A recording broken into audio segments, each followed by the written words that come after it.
What is energy? Well, I talk about this quite a lot on this channel, on my podcast, and the Green Life. So if you've been listening to the episodes, you know energy is really important to me. We are talking about energy in some episodes when it comes to food, so the energetics of food and why I don't eat living beings, as well as the energy with people, our own energy. And so I had an episode with Dr. Christian Northrup, and we talked about energy vampires. And that is such a good episode because it really does drill down to the essence of it, which is the two opposite energies not matching. I'll go there in a moment though. So, energy is basically vibrations, and vibrations are frequencies. So, every single living being and a cellular level on this planet and above has frequencies, has a vibration. The earth itself has a vibration. So it's really important to tap into that vibration and keep it really high. So in Kabbalah speak, we're talking about moving our vibration, raising our vibration from Malkut, from the earth, from the root, all the way up to Keter, to the crown. In doing so, of course, there are many steps where we stop on the way, the Sephiroth, and they are teaching us lessons. And one of the lessons I really believe is that we have to understand the energy and the vibrations, the frequencies we need to align to in order to be better elevated beings, going inwards, doing the work, and ultimately shining light out there rather than being in a system that can really bum us down. And how do we do that? Well, one of the very important things is obviously to have your space to find healing and actually really truly going inwards and understanding what do you want. Equally, however, is who we surround ourselves with, whether it's colleagues, friends, lovers, anything at all, and family. Because sometimes we are born into a family, but our energies are just so conflicting that they cause the energy to go down. Now, we already live in a very dense reality. It's a 3D reality when really we can escalate this to and ascend to a 5D reality where spirit is much more prominent and we see things from another perspective. I don't know if you guys practice astral travel. That's actually a really good example of lifting the vibration because you're actually leaving a 3D reality to go into this. I do it before bed every night. I do a meditation with it. I fall asleep with a meditation, and truly is powerful. So there's a lot of energy going around, but we have to make sure that we really are understanding what energies we're tapping into because energy can drain us if it's not aligned with our own.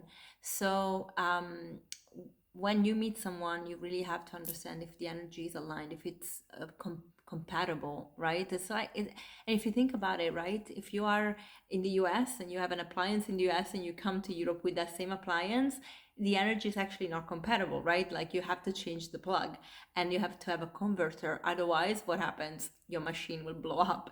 So, or the whole system of the house you're staying in will blow up. I think the machine is easy to fix. But anyway, so it's really important if you think about it in these terms, like it's logic. This is not woo-woo stuff, it's actually science. But of course we forget that just like the energy into the plugs and the appliances that we have, we too are so. And therefore when we meet somebody, we really have to align. And I can tell you this, in my experience, the moment you start doing the inner work, the moment you start doing the healing, the moment you start asking yourself, what do you want? The moment you start raising your vibration, you are going to attract the right people. Sometimes you don't. Sometimes you attract people that are having to teach you lessons, quite honestly. And I hope that we all learn them when they come our way because they can be extremely depleting and they can actually affect our mental health as well as physical health.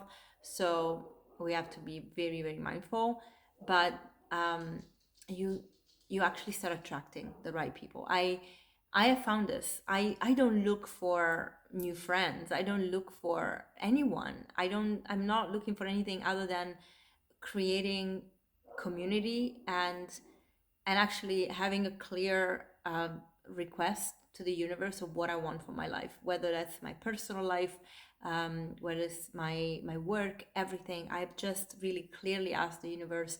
I never asked for this. I never put myself first, and this is actually what I really need to thrive. And the base of it is the energy, like the energy of someone and of someone, everybody that aligns to my inner energy, to that wants to be better. That actually also inspires me to lift my energy, right? Because I'm not the best energy all the time.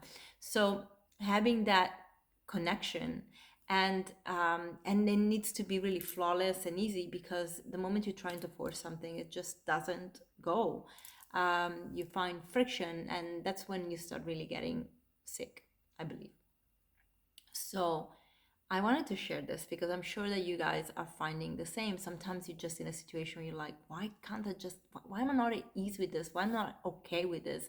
And at times we push and push and push. And I definitely did it for most of my life, where I tried to fit in instead of standing out.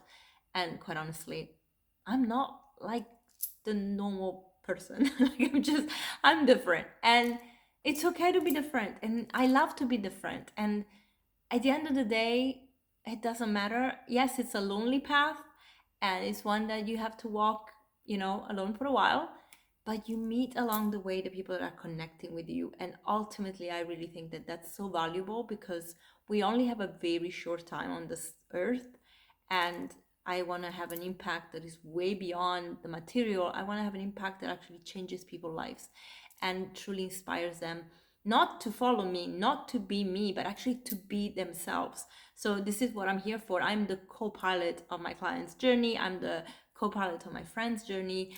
I'm a sounding board. I'm nothing but a bystander, because ultimately I can only share what I have experienced and learned, but I can't do it for other people. I can only do it for myself.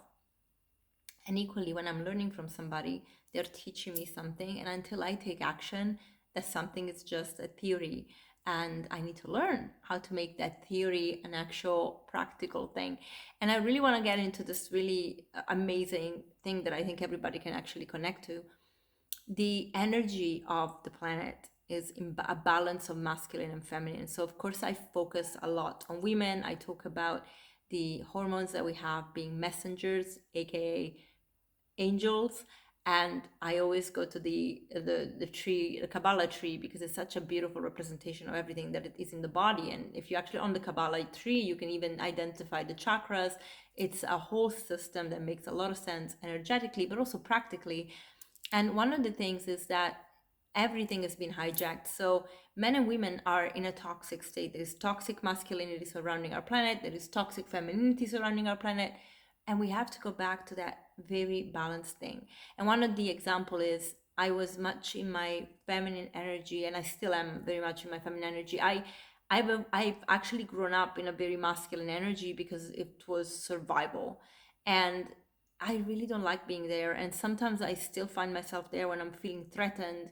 Um, I feel like I try to control, and that's a very masculine energy, but I have to really just surrender. I want to go into my feminine energy because it just makes me a better person. It makes me the person that I want people to be attracted to, rather than that just controlling of, scared person. And and so the balance of this is that both men and women have to find that. And for me, it was healing and thinking and creating in my mind, having a concept. That's all feminine energy. That's like the source, the ideas, and then the action taking. That's the masculine energy. But it's a positive masculine energy. It's an energy that is like, here you have birthed this idea, now we're just gonna apply it. We're going to implement it. We're going to try and see how can we flow these two things. Shh. So that's what I wanted to share. I think it's really important. And if you resonate with this, please do leave a comment below. I'm sorry for my dogs. Leave a comment below and we can chat about it. I think it's such an interesting conversation. I can even share some really amazing books that you guys can tap into if you want to learn more about energetics and energy in general. There's a lot of philosophy from yoga that talks about it, and there's also amazing other ancient books that you can tap into. So I will see you soon. Thank you for staying on. Bye.